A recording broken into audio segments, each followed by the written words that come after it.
जय श्री श्याम। बाबा के चमत्कारों की सीरीज में आज मैं एक और चमत्कार के बारे में बतलाते हुए अत्यंत आनंदित महसूस कर रही हूँ। बाबा का यह भगत एक कंपनी में जॉब करता है। इसको जब भी अवकाश मिलता है तो वह अपना कुछ समय प्रकृति के सानिध्य में रहकर व्यतीत करता है, क्योंकि बाबा का यह भगत प्रकृति प्रेमी है। उसे प्रकृति से बहुत प्यार है। उसने अपने फ्लैट पर भी बहुत सारे पौधे लगा रखे हैं और अक्सर पौधों से बातें करता रहता है। उसको बातें करते देखकर कभी कभी तो ऐसा प्रतीत होता है कि मानो पौधे भी उससे बातें कर रहे हों। वह अक्सर अकेला जंगलों में, पर्वतों पर या घाटियों में विचरण करता रहता है।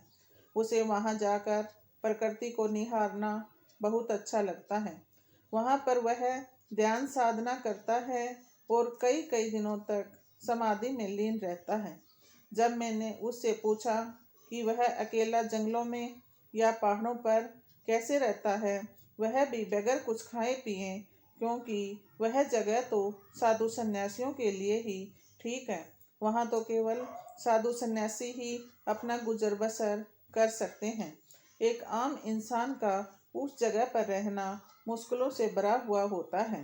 तो उसने मुझे बताया कि यह किसने कहा कि मैं बगैर खाए पिए और अकेला रहता हूँ। मैं जब भी घर से बाहर जाता हूँ तो मैं अपने बाबा को अपने साथ लेकर जाता हूँ, चाहे मुझे ऑफिस में जाना हो या कोई और काम से, यानी मुझे कहीं पर भी जाना हो, बाबा प्रति क्षण मेरे साथ रहते हैं।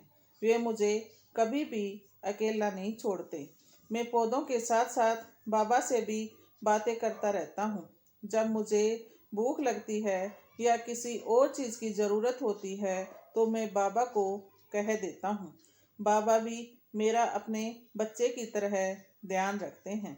जब भी मेरा खाने पीने का सामान खत्म हो जाता है तब कोई न कोई मेरे पास पहुंच जाता है, जो मुझे खाने पीने की वस्तुएं भी अपने आप दे देता है।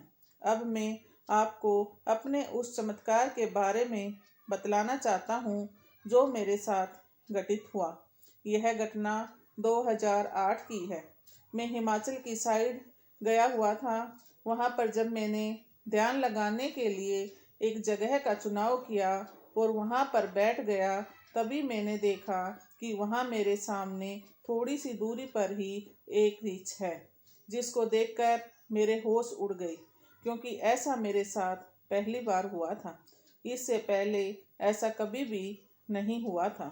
मैं बहुत ज़्यादा डर गया और मेरा शरीर पसीने से तरबतर हो गया।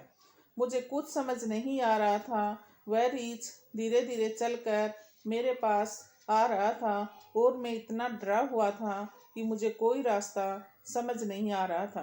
डर की वजह से मेरी आंखें बंद हो गई और जैसे ही मेरी आंखें बंद हुई मुझे बाबा का सिमरन हो गया।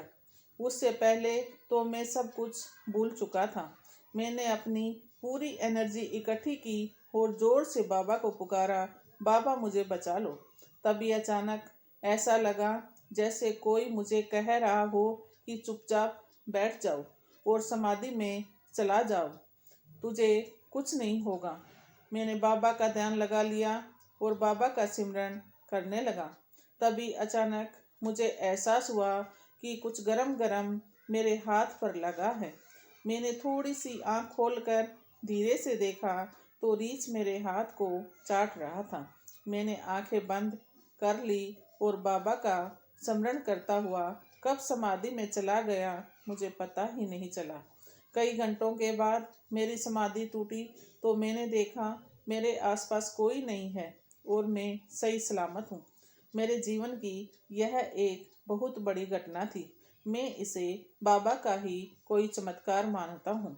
इस घटना के बाद मैं कभी भी कहीं भी चला जाता हूँ, क्योंकि मुझे पता है कि बाबा मुझे प्रत्येक मुसीबत से अवश्य बचा लेंगे। जय श्री श्याम।